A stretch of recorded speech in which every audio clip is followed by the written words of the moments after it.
no vady ve ndry efa nangatahany vady a tseretserety peratra Merci. Tena tsy tandrimisany hoe fijaliana izany.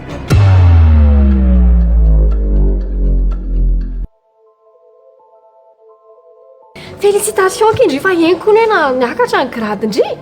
ie merci beaucoup e mba miakatra koa draindray e Oe tena na chance be mihitsy kindry raha tena zaza zao teo amin'ny place-ndry tena sady miakatra ny karama mandeha ihany ny grade ndry tiany tale.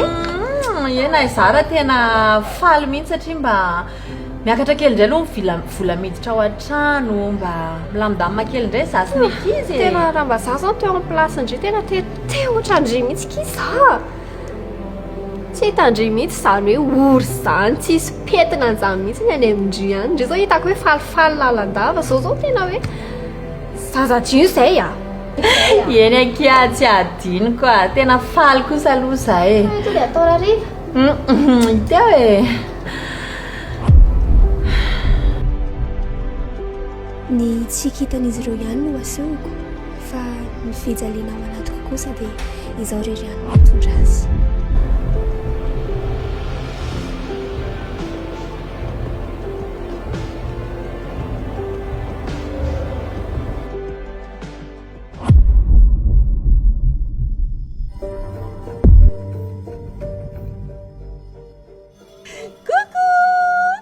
mandrosy tonga soa ty anay sali enfin tonga ty any nareo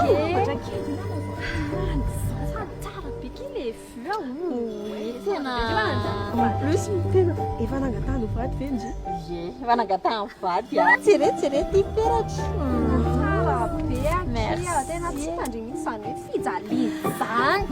Manao astuce kia. Ao amin'ny namana fianseko paralana.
Tsy voatery aseho ny fanaintainana rehetra.